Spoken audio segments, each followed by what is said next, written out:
तार साहब, दो तीन इंपॉर्टेंट टॉपिक आज आपके साथ डिस्कस करने हैं। एक तो आर्मी चीफ ने अमेरिका में खिताब किया, बेल्जियम में खिताब किया, बल्कि अमेरिका में 2 दफ़ा खिताब किया।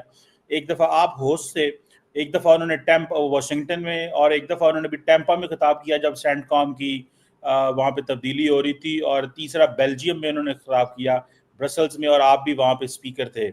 एक तो ज़रा बताएं कि जो आर्मी चीफ ने जो मैसेजिंग हुई, वहाँ पे बात हुई, उस हवाले से बताएं, क्योंकि इंडियंस कहते हैं कि आर्मी चीफ ने कहा कि जनाब हम सारी दुनिया को साथ लेके चले जाएंगे, और वो आपको पता है द प्रिंट ने स्टोरी छापी और उसमें इस तरह की बातें की गई।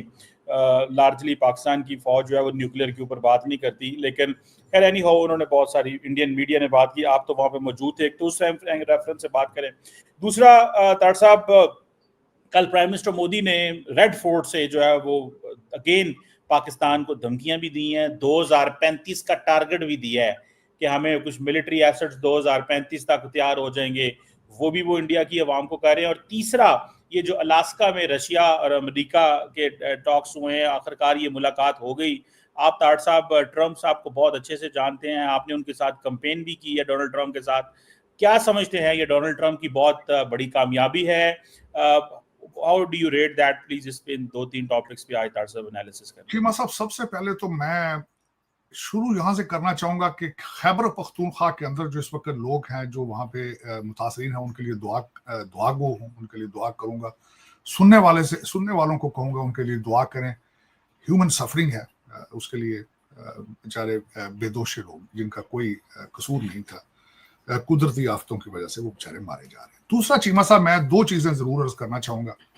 मुझे शर्फ हासिल है इस चीज का, शर्फ है ये, क्योंकि मैं डोनाल्ड ट्रंप साहब के साथ 15 साल से अटैच हूं, उनके साथ सफर करता रहा हूं, उनके कैंपेन में काम ऑफिशियल कैपेसिटी में करता रहा हूं चीमा साहब। और दूसरा, मुझे अब ये शर्फ हासिल है, मैं समझता हूं कि मैं डायस्पोरा के लिहाज से वाहिद पाकिस्तानी हूं जो कि ना सिर्फ आर्मी चीफ साहब से मिलता भी हूं, मिला भी हूं, और फिर उन्होंने जो अभी तक 4 इवेंट डायस्पोरा के हवाले से किए हैं, स्टार्ट हुआ उसका ओवरसीज पाकिस्तानी कन्वेंशन से, उसमें मेरी ओपनिंग स्पीच थी। वॉशिंगटन डीसी में आई वाज होस्ट, टैंपा में आई वाज द स्पीकर, और फिर उसके बाद मैं ब्रसल्स के अंदर भी आई वाज द स्पीकर। मैं मुसलसल army chief field marshal Syed Asim Munir साहब के साथ भी ट्रेवल कर रहा हूं टू अंडरस्टैंड कि माइंडसेट क्या है, बॉडी लैंग्वेज क्या है, What kind of a leader he is। ये 2 चीजें हैं, इन सारी को मिला के मैं कंक्लूड करने की कोशिश करता हूं।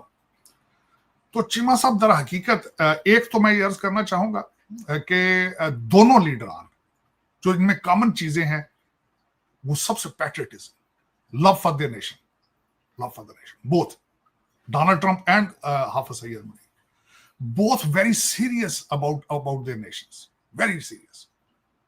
Both are concerned about their legacies. Both tilted towards their religion. उनका इस्लाम सैयद हासन मुनीर था, और हमारे डोनाल्ड ट्रंप साहब टुवर्ड्स क्रिश्चियनिटी। और जिस तरह आपको पता है, Republican party is a conservative और हैव वैल्यू, क्रिश्चियन वैल्यूज की दे रिस्पेक्टेड। और अब उसमें मैं जब चीमा साहब बताना चाहूंगा, चलें एक तरफ से शुरू करते हैं कि हमारे आर्मी चीफ साहब का कैसा दौरा रहा, क्या हुआ। चीमा साहब, एक तो उन्होंने अपनी तकारीर के अंदर जो चीजें उन्होंने इनहेरिट की थी, प्रॉब्लम्स इनहेरिट किए थे, उनके बारे में जिक्र किया, कॉन्स्टिट्यूशनल क्राइसिस, जुडिशियल क्राइसिस, और फिर उसके बाद जो 10 मई को हुआ है, 10 मई। चीमा साहब, अफसोस के साथ कहूंगा कि जमहूरियत इस वक्त डिक्लाइन में है। बिलखसूस मैं हमारे आर्मी चीफ साहब, हमारे फील्ड मार्शल साहब ने उस रीजन के हाइब्रिड सिस्टम्स के बारे में बात की, कंट्रोल्ड डेमोक्रेसीज के बारे में बात की, मलेशिया, और उन्होंने वहां पे मॉडल्स जो मलेशिया के हैं और दूसरे मॉडल्स हैं उनके बारे में बात की कि कंट्रोल्ड डेमोक्रेसीज क्या है। फिर उन्होंने बताया कि सियासतदान क्या कर रहे हैं, सियासतदान किस तरीके से मजहब को सियासत में इस्तेमाल कर रहे हैं। बड़ा खतरनाक विजन है चीमा साहब, बड़ा खतरनाक विजन, कि किस तरीके से इलेक्शंस पे मजहब को इन्वॉल्व करके, जंगों को इस्तेमाल करके ये करने वाले ये भी सियासतदान, ये भी उन्होंने बताया। बीबी नेतन्याहू की मिसाल दी कि वो भी सियासतदान है, डिक्टेटर नहीं। तो चीमा साहब दर हकीकत ये चीजें उन्होंने जिक्र किया और फिर उन्होंने बिलखसूस इस बारे में, और आज आप देख लें उनका पहला दौरा जो था वो डोनाल्ड ट्रंप साहब के साथ लंच था। फिर उसमें उनका जो पहला दौरा था उस वक्त ये भी बात हुई, बल्कि उन्होंने बात नहीं की, वॉशिंगटन डीसी में मीडिया ने बात की कि मोदी साहब को डोनाल्ड ट्रंप साहब ने कॉल की थी कि आप आए और वॉशिंगटन डीसी का दौरा करें और फील्ड मार्शल साहब के साथ बैठे, जिसको ना सिर्फ रिफ्यूज किया गया बल्कि कोशिश की गई कन्विंस किया जाए कि उनके साथ लंच ना किया जाए, जिसको वॉशिंगटन डीसी ने अकॉर्डिंग टू द जो हमारे मीडिया वाले हैं वो according to them it was not well received, कि नोबडी हैज अथॉरिटी और पावर और strong to dictate Washington DC और डोनाल्ड ट्रंप। फिर उसके बाद चीमा साहब आते हैं डायस्पोरा के साथ एंगेजमेंट।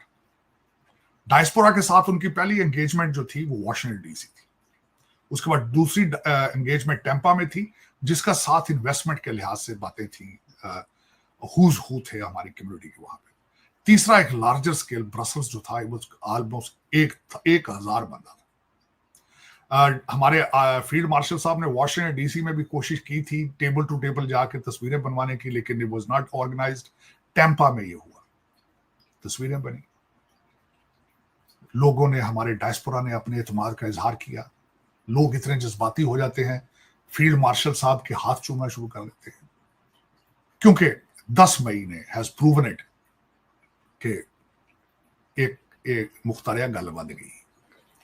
हमारे फील्ड मार्शल साहब ने खुद बताया ये 1971 नहीं होने, उस वक्त हालात डिफरेंट थे, आज हालात डिफरेंट। आज हमारे आर्मी चीफ साहब, ये मैं ऐलान बताना चाहूंगा, he is so touchy, he is so senti about Pakistan defence कि आप सोच नहीं सकते। उन्होंने इजहार किया था ओवरसीज पाकिस्तानी कन्वेंशन के अंदर भी कि हम 1500 दहशत गर्दों को पाकिस्तान की किस्मत के फैसले नहीं करने देंगे। फिर उन्होंने उनकी, मैं बॉडी लैंग्वेज जब पढ़ता हूं तो देखता हूं जब कि वो उनका पूरा जिस्म जो होता है वो उस वक्त जो होता है, this is how he is जज्बाती अबाउट टू प्रोटेक्ट पाकिस्तान और पाकिस्तान का फ्यूचर। अब मैं 3-4 जो पॉइंट जो मैं बताना चाहूंगा कि उनके जो इन दौरों में उन्होंने अपने 3-4 इंटरेक्शंस जो थी, उनका मेन उसका पॉइंट क्या थे। एक तो military diplomacy is working right now, military diplomacy की बात की। फिर उन्होंने बात की कि हम किस तरीके से अमेरिका और चाइना के रिलेशनशिप को बैलेंस कर रहे हैं, कर पाएंगे। बल्कि उन्होंने कहा कि दुनिया को चाहिए हमसे क्लासें लें, वाकई लेनी चाहिए इस वक्त अगर देखा जाए। फिर किस तरीके से अफगानिस्तान के साथ एंगेज कर रहे हैं वो, ये। फिर उन्होंने एक विजन 2030 दी है कि किस तरीके से रेकोडेक की माइंस जो है वो काम करना शुरू करेंगी और 130 बिलियन का कर्जा उतार के we will be moving towards G20 by 2030। और उन्होंने कहा कि जब हमारी 100 साल तकरीबात होंगी by 2047, there are strong chances that we will become part of the G10। फिर उन्होंने उसके बाद बार बार जो खास कर, he has a very soft corner for the diaspora, वो बार बार इस चीज का इरादा करते हैं कि it's not a brain drain, it's a brain gain। और उन्होंने जो खास कर एक जो मैं समझता हूँ बड़ी अच्छी बात थी, कराची के पास एक खास जगह गवर्नमेंट ने डेडिकेट की है for the crypto currency mining के लिए, और फिर उसके बाद आर्टिफिशियल इंटेलिजेंस के लिए, और वो सारी चीजें will be powered by the nuclear power, by the nuclear electricity. तो और दूसरा चीमा साहब जो सबसे बड़ी बात मैं ये समझता हूं कि ब्रसल्स के अंदर जब डायस्पोरा के साथ एंगेज किया, उन्होंने एक लंबी कंप्रीहेंसिव स्पीच दी और फिर उन्होंने कहा कि किसी कंट्री को पाकिस्तान के पानी को टच नहीं करने दिया जाएगा, सख्ती से जवाब दिया जाएगा। और उन्होंने कहा कि साडे को मिसाइलों का काटा नहीं। और तीसरा जो समझता हूं जो सबसे बड़ी बात यह है चीमा साहब, 1000 बंदे के साथ आधी रात तक फील्ड मार्शल 1-to-1 तस्वीरें बनवाते रहे। ये मैसेज है खासकर एक मजहबी कल्ट के लिए पाकिस्तान कि आप ये जो समझते हैं कि सारे ओवरसीज पाकिस्तानीज आपकी जेब में हैं और पाकिस्तान के दुश्मन इस पार्टी को एज अ प्रॉक्सी यूज कर पाएंगे या करेंगे, so this was the answer to that. कि गल वो नहीं हो, सोच के चलना, एक कतरड़ा पाकिस्तान नहीं हो ना। और सबसे बड़ी बात ये मैं समझता हूँ, पता है पाकिस्तान के दुश्मन जो है वो पाकिस्तान के दुश्मन ये नहीं सोचते कि जो बातें निकल चुकी हैं सऊदी एम्बेसडर ने, जो सऊदी फॉरेन मिनिस्टर के साथ जो हमारे आर्मी चीफ साहब ने की थी, उनकी ट्रांसलेशन क्यों नहीं करा लेते, जिसमें फील्ड मार्शल साहब ने कहा था कि वो मरना प्रेफर करेंगे, ही वुड रादर। और मैंने खुद कहा था, मैंने बल्कि खुद स्टेज से कहा था, और हम वेरी इसमें 10 मई के बाद जो मैंने देखा है, मैं हमेशा ये कहता था कि हमें भी एक नेशनलिस्ट पैट्रियाटिक लीडर की जरूरत है, and Pakistan got it now. मैंने अपनी एक स्पीच में कहा था कि आर्मी चीफ साहब को खिताब करके कि if you prefer to die for Pakistan, we would love to die for you at the same time. You lead us to that point where we stand up for Pakistan. तो चीमा साहब, दो चीजें होती हैं, आपका कंट्री जो होता है वो आपकी माँ होता है, मादरे मिल्लत होता है, मादरे मिल्लत होता है। और उसमें मैं समझता हूं कि इस वक्त अगर देखा जाए तो जिस तरीके से, और बल्कि मैं यहाँ अर्ज करना चाहूंगा चीमा साहब, मैं हैसियत स्टूडेंट ऑफ पॉलिटिकल साइंस, मैंने अपने ब्रसल की स्पीच में ये शुरू किया था कि मैं मिलिट्री वार प्लानिंग को बड़े अरसे से पढ़ता रहा हूँ। सेकेंड वर्ल्ड वार और फर्स्ट वर्ल्ड वार का बहुत बड़ा स्टूडेंट हूं मैं, जिसकी वजह से नक्शे दुनिया के तब्दील हुए, दुनिया के अंदर बड़े बड़े नए सिस्टम इंट्रोड्यूस कराए गए। और उसके पीछे जब मैं पढ़ता हूँ तो मैं अलेक्जेंडर से शुरू करके गेंगिस खान से लेकर, उसके बाद हिटलर से लेकर नेपोलियन बोनापार्ट से लेकर, जब वार प्लानिंग पढ़ता रहा हूं तो मैं ये बताना चाहूंगा कि आने वाले दिनों में दुनिया के वार कॉलेजेस के अंदर 10 मई को एज अ सब्जेक्ट पढ़ाया जाएगा। $81 बिलियन का बजट वर्सेस 9 बिलियन का बजट, 16 लाख की फौज वर्सेस 7 लाख की फौज। कटोरा, जिस कंट्री के बारे में कहा जाता है कि कटोरा लेके फिरता IMF के खर्चों पे चलता है, उसने मिलिट्री वारफेयर के अंदर एक नई हिस्ट्री रकम की है, और उसका क्रेडिट जाता है फील्ड मार्शल हाफिज सैयद आसिम मुनीर। और उसमें मैं समझता हूं कि it's a remarkable moment for the Pakistani कौम, Pakistani country to celebrate and enjoy this August 14th। और शुक्र करें कि आपके पास पाकिस्तान है, शुक्र करें कि आप आजाद हैं, वरना जो आपके आज हालात होने थे इबरतनाक होने थे, मैं समझता हूँ। And I pray for the people those are suffering right now in that region. बिल्कुल ठीक हो गया ताड़ साहब। मोदी साहब ने भी वहां पे कहा कि मैंने चढ़ना नहीं है ना, मैं ऑपरेशन सिंदूर जारी रख रहे हैं। ताड़ साहब, ये जनरल आसिम भी जारी बात है, बात कर रहे हैं, शहबाज शरीफ साहब भी बात कर रहे हैं। पाकिस्तान ने कहा है कि हम नई रॉकेट फोर्स बना रहे हैं, इंडिया जो है वो नया डिफेंस सिस्टम बना रहा है। तो कैसे सिचुएशन को देखते हैं? मोदी साहब ने रेड फोर्ट पे खड़े होकर ऑपरेशन सिंदूर और कहा कि हमारा कोई नुकसान नहीं हुआ। ताड़ साहब, ये हमें धमकियां देते हैं, आपको क्या लगता है, जंग होगी, लड़ना चाहते हैं, या कि आप समझते हैं कि दे स्टिल बिलीव कि नहीं, अवाम को इंगेज करके रखें? What do you make of that ताड़ साहब? क्योंकि वहां पे टेम्परेचर कम नहीं हो रहा। नहीं, टेम्परेचर चीमा साहब, जब आप एक सिर्फ इसी नैरेटिव पे आपकी फॉरेन पॉलिसी, मैं हैरान हूं कि पहले आप नाम नहीं लेना पसंद करते थे कंट्री का, आपने कहते थे हमारी इंसल्ट है इस कंट्री का नाम लेना, और फिर उसी एक कंट्री के ऊपर पूरी फॉरेन पॉलिसी जो है रोक देते हैं आप। एक पॉइंट पे रुक चुकी है फॉरेन पॉलिसी पूरी दुनिया के साथ। इस वक्त फ्यूचर देख लेना, टैरिफ के पीछे क्या है? सीज फायर नहीं माना हमने, उसके ऊपर भी टैरिफ के साथ पूरी कौम इस चीज पे सफर कर रही है, सिर्फ इस चीज पे कि आप अमेरिका के साथ जी आपका सीज फायर नहीं हुआ था, आपके त्यारे नहीं गिरे, हमारा ग्लास भी नहीं टूटा, कहते शीशे नहीं टूटे। फिर मैं इस दौरे पे मैं देखा, खास कर देखे ना, अब आप international market place, international level पे अपनी क्रेडिबिलिटी लूज करते हैं। पहले तो आपका मीडिया जो है, मैं आज आपसे छोटी सी एक मिसाल पूछना चाहूंगा चीमा साहब, छोटी सी मिसाल। पाकिस्तान पे मुझे बताएं किस पाकिस्तानी टीवी चैनल ने आज तक खालिस्तान के किसी बंदे को बिठा के या उन लोगों को बार बार बुला के तो सेगमेंट किए? किसी पाकिस्तानी चैनल के ऊपर जो मणिपुर के सेपरेटिस्ट हैं उनको बुला के सेगमेंट किए हो, तमिल जो है उनके किए हो, जो इस वक्त वहां पे इंडिपेंडेंस मूवमेंट्स चल रही हैं, कभी आज तक पाकिस्तान में आपने देखा है उस पर इन्वेस्टमेंटिंग की जा रही है मुसलसल मीडिया की तरफ से? नहीं। लेकिन साथ आप अपने हालात देखें, आपने कितने टीवी चैनलों पे देखा है कि आपके जो एंकर हैं वो टकरे मारना शुरू कर दें लाइव शो के ऊपर, आपने देखा है कभी? कपड़े फाड़ना शुरू कर दें एक दूसरे के साथ, उनके मुंह से पानी निकलना शुरू हो जाए, कभी देखा आपने? पहले तो मीडिया ने कपड़े उतार दिए इंटरनेशनल लेवल पे, कोई उनकी क्रेडिबिलिटी नहीं। अब दूसरी बात देखें कि इस ऑपरेशन के 10 मई के 2 महीने बाद यकलख्त आर्मी चीफ एयर मार्शल को जेल में यकलख्त आता, ओह 6 त्यारे हमने गिरा दिए। आर्मी चीफ साहब ने कहा किसी थर्ड पार्टी को लाके त्यारे गिनवा लें आप। ये डायस्पोरा टेम्पा के अंदर फील्ड मार्शल ने कहा है कि किसी थर्ड पार्टी को लेके त्यारे गिना लें। और तीसरी बात, कौम को बेवकूफ किस तरह बनाया जाता है कि सैटेलाइट चल रहे हैं कंट्रीज के, देख रहे हैं कौन सा त्यारा कहां से उठता है कहां गिरता है। हमारे खैर फील्ड मार्शल साहब ने तो कहा कि डेब्रीज कहां है, तो उसमें चीमा साहब दर हकीकत अब क्रेडिबिलिटी लूज करते जा रहे हैं। अब जो इंटरनेशनल कम्युनिटी है वो यकीन ही नहीं करते इनकी बात। अब आगे देखें थोड़ी सी बात, कल मेरी किसी से बात हो रही थी चीमा साहब वाशिंगटन डीसी में, I was invited at the dinner. उन्होंने कहा कि what is the Indian foreign policy.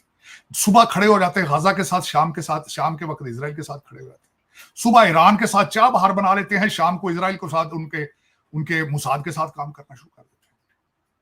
सुबह ब्रिक्स में चले जाते हैं, शाम को करेंसी भी ब्रिक्स की बनाना शुरू कर देते हैं, दूसरे दिन वाशिंगटन डीसी पे आ जाते हैं, तीसरे दिन एससीओ में चले जाते हैं, चौथे दिन मॉस्को के साथ, फिर वाशिंगटन डीसी के साथ। ये है किसके साथ? अमेरिका कंफ्यूज है। बल्कि कल अमेरिकन किसी ने मुझे ये कही बात, उन्होंने कहा we are confuse with the India stand. ये किसके साथ है? ये किसके साथ है? ये विश्व गुरु मान ली बात, लेकिन किसके विश्व गुरु हैं? कौन सी दुनिया के गुरु हैं? ये क्या है? ये कल किसी ने मुझे, अमेरिकन सियासतदान ने मुझसे, जब मैं बात कर रहा था तो बात हुई थी, और I was right, I agree with them, I agree with them। और दुनिया का वाहिद जो अभी तक सुपर पावर है, उसके साथ आप उससे एग्री ना करते हो किसी चीज पे एग्री ना करते हो, फिर आप चाइना की तरफ जाना शुरू कर दें। आप अब चाइना के साथ, चाइना भी जा रहे हैं, चाइना का फॉरेन मिनिस्टर भारत आ रहा है, डायरेक्ट फ्लाइटें शुरू होने वाली हैं, वीजे खुलने वाले हैं। इससे आप अमेरिका के साथ रिलेशनशिप आपके ठीक हो जाएंगे। आप अगर ब्लैकमेल करना चाहते हैं तो you have to understand what the Donald Trump is. अगर आप, या तो फिर डोनाल्ड ट्रंप साहब से गुजारा नहीं करना तो 3 साल जो मर्जी करते रहे, 3 साल तो भी वो he is in a white house, और दूसरा उनके डोनाल्ड ट्रंप साहब की जो माइंड सेट है वो चीमा साहब, ही इज डिटरमिन्ड कि आज रशिया जो कुछ भी कर रहा है वो सिर्फ और सिर्फ इस वजह से कर रहा है कि भारत उससे तेल लेके रिफाइन करके बाहर बेच रहा है और चाइना भी तेल ले रहा है। जब तक ब्लीडिंग वहां से, जब तक ऑक्सीजन नहीं काटी जाएगी, Russia will not come on a table. He is determined to do it. You cannot stop him. तो फिर उसमें मेरे ख्याल में जो मैं समझता हूं चीमा साहब, diplomacy is such a thing, politics is such a thing. कुछ लिया जाता है, कुछ दिया जाता है, मिडिल ग्राउंड के ऊपर आके कंप्रोमाइज किया जाता है। लेकिन आप ये समझें कि आप दुनिया से बड़े हो चुके हैं, पूरी दुनिया एक तरफ है, आप एक तरफ हैं। This is a wrong mindset, this is a wrong thinking मेरे ख्याल में। और इस पे देखना होगा, देखेंगे। मैं आपको बता रहा हूं कि सारा कुछ कर लेंगे। They are very wise people, बहुत वाइज पीपल। मेरे पीछे अभी अर्थशास्त्र पढ़ी थी, अर्थशास्त्र मैकियावेली से बहुत साल पहले लिखी गई थी अर्थशास्त्र, और लिखी गई थी कि what is state and how to run a state. तो they are wise people, genetically they are अच्छे हैं। लेकिन ये कि कभी खुद फरेबी में नहीं जाना चाहिए। That is a disease, self denial is a disease. उससे बाहर आना चाहिए चीमा साहब। सेल्फ डिनायल में जब चले जाते हैं आप, तो that start hurting, and that is hurting at the moment. अभी तक अगर देखा जाए, कल जिस तरीके से, और आप उस बंदे से डील कर रहे हैं जिसने पूरे सिस्टम को डिनाई करके कल अलास्का में जाके पुतिन से मुलाकात कर ली है, नेटो को छोड़ के, यूरोपियन यूनियन को छोड़ के, कनाडा को छोड़ के, सारे सिस्टम्स को डिनाई करके he met with the Putin yesterday. आप उस बंदे से डील कर रहे हैं, आप उसके माइंडसेट को नहीं पढ़ पा रहे। What's wrong with you, what's wrong with you? हाँ ठीक है, आप समझते हैं कि इसके बगैर गुजारा है तो good for you, do it. लेकिन एक तो दस देंगे चीमा साहब, जो मैं पढ़ रहा हूं, पाकिस्तान कतर नहीं चाहिए, ध्यान रख लेना। और देखे ना जिस तरह की थ्योरीज लेके आ रहे हैं चीमा, देखे क्रेडिबिलिटी किस तरह लूज। कहते हैं नूर खां एयर बेस के ऊपर अमेरिका के एटॉमिक एसेट्स पड़े हैं। और फिर आप कह रहे हैं कि 7,500 किलोग्राम का बम बना के असि नूर खां वास्ते बना रहे हैं, उत्थे सटांगे। ये दो बैठे ने पटाके चलाने वास्ते बैठे ने पाकिस्तानी। इन्होंने भी कल उतो आबदोज ले ली चाइना के कोल, और छड्डो जी आबदोज है, ये तालिबान नु पढ़ लैन यार, खुदा दा नहीं लैंदे यार, खोतिया तो फिर रहे ने अगले। 2 सुपर पावर्स उन्होंने तो चुक के हो कड्डियां ने बाहर, रशिया ने अमेरिका। जंगे जज्बों से होती चीमा साहब, पटाकियां नाल नहीं होंदियां चीमा साहब। उत्थे उत्थे there is a Syed Hashim Munir now. हाँ, इस तो बाद कोई बाजवा चीमा आ जाए तो वखरी गल है, जिहड़ा कहंदा होवे कि साडे कोल टैंकां दा जुगाड़ लग गया, then you can do whatever you feel like it. But during his period, you have to think twice. You have to think twice. He's determined to use his muscles. और दूसरा ये है कि अगर आप रिलीजियस साइड पे एक extreme में, इस साइड पे भी आपका जो पाला जिसके साथ है, एक तो हाफिज़े कुरान है, तहज्जुद गुजार है, और सैयद ज़ादा है जी, सैयद ज़ादा।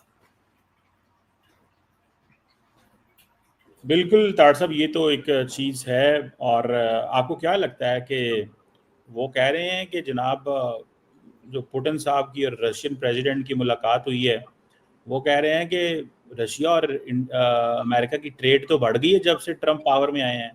तो इंडियंस कह रहे हैं कि ये डबल स्टैंडर्ड कैसे हैं, हमारे पे सैंक्शन लगा दी है, खुद रशिया के साथ ट्रेड बढ़ा दी है।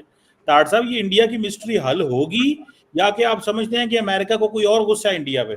नहीं, अमेरिका के ऊपर, अमेरिका को कई गुस्से हैं, ये गुस्सा नहीं है, कई चीजें। जिस तरह मैंने आपको बताया है कि अमेरिकन कंफ्यूज्ड हैं कि what the India is, what is Indian foreign policy is. जिस तरह मैंने आपको अर्ज किया है कि वो हर एक के साथ पता नहीं मुफ्त अपनी टर्म्स पे चलना शुरू हो जाते हैं, अपनी टर्म्स पर।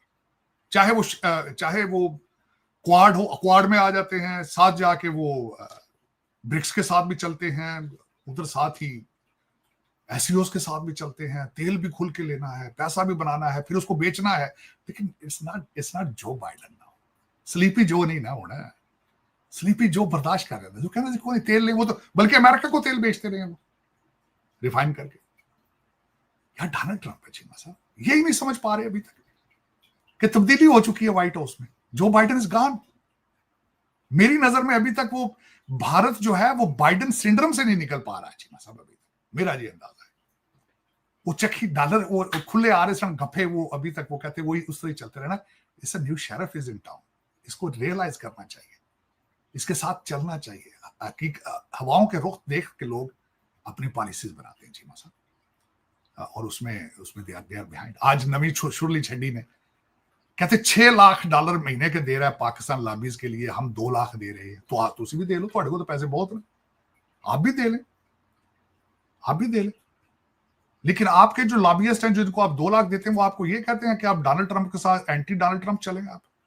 आप नोबेल पीस प्राइज पे भी आप डिनाई करें, सीज फायर पे भी डिनाई करें, ब्रिक्स में भी जाके करेंसियां भी बनाएं, और मॉस्को से तेल भी लें, और फिर आप कहेंगे वॉशिंगटन डीसी आपके पैरा फिरदारा में। स्लीपी जो is gone, wake up baby, wake up. तो ये चीमा साहब इस मेरे ख्याल में चेंज हो जाएगा। इस वक्त बहुत चीखों की आवाज आ रही है फाइनेंशियल सेक्टर से, वहां से।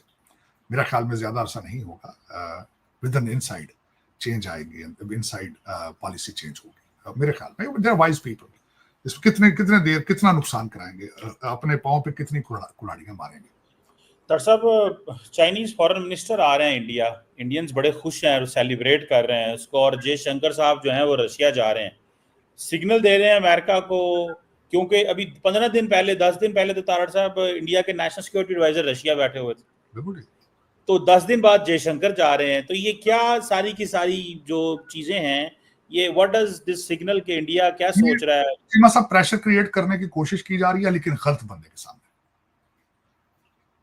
ये इनको चाहिए था कि डोनाल्ड ट्रंप साहब की किताबें पढ़ लेते, आर्ट ऑफ डील पढ़ लेते, उनकी पर्सनैलिटी को पढ़ने की कोशिश करते। मेरे ख्याल में पाकिस्तानियों ने अच्छे तरीके से उसको समझ लिया। जब उन्होंने नोबेल पीस प्राइज के लिए रिकमेंड किया, चीमा साहब क्रिप्टो करेंसी के लिए चले गए आगे, फिर ऑयल की डीलें दी, फिर रेयर अर्थ में, they understood what the Donald Trump is. ये बजाय प्रेशर क्रिएट करने के स्नब करने का सिग्नल भेज रहे हैं, which won't be accepted properly, मेरे ख्याल में। This is what my speculation। और दूसरा, यहाँ वाशिंगटन डीसी में लोग कुछ ये भी कह रहे हैं कि नया ब्लॉक बनेगा, नए ब्लॉक में अमेरिका रशिया इकट्ठा होगा और चाइना इंडिया इकट्ठा होगा। लेकिन मेरे ख्याल में मैं उसमें I will be not that hopeful ये है कि शायद वक्ती तौर पर एक दूसरे की ट्रेड मार्केट्स को एंजॉय कर लें, लेकिन डिफेंस के लिहाज से जो इनके डिफरेंसेस है that they are not that easily solvable. और खासकर चाइना की फॉरेन पॉलिसी जो है, और बिलखसूस उसमें अभी रिसेंटली आप अगर ये बातें कर रहे हैं तो भारत का दलाई लामा, भारत का तिब्बत के साथ स्टैंड, फिर उसके बाद उनके जो स्टेट के बॉर्डर उनके लाइन लद्दाख के इश्यूज हैं दूसरे, उनका क्या करेंगे? ये एक टेम्पररी फिक्स हो सकता है, कर लें ट्रेड के हवाले से एक दूसरे की मार्केट शेयरिंग कर लें, लेकिन मेरे ख्याल में जो कंप्लीट शिफ्ट नहीं आ पाएगा, कंप्लीट शिफ्ट नहीं आ पाएगा। वीडियो यहाँ पर खत्म होता है दोस्तों। पसंद आए तो वीडियो को लाइक करिए, हमारे चैनल को सब्सक्राइब करिए, बेल आइकन दबाना बिल्कुल मत भूलिएगा। जय हिंद, वंदे मातरम, भारत माता की जय।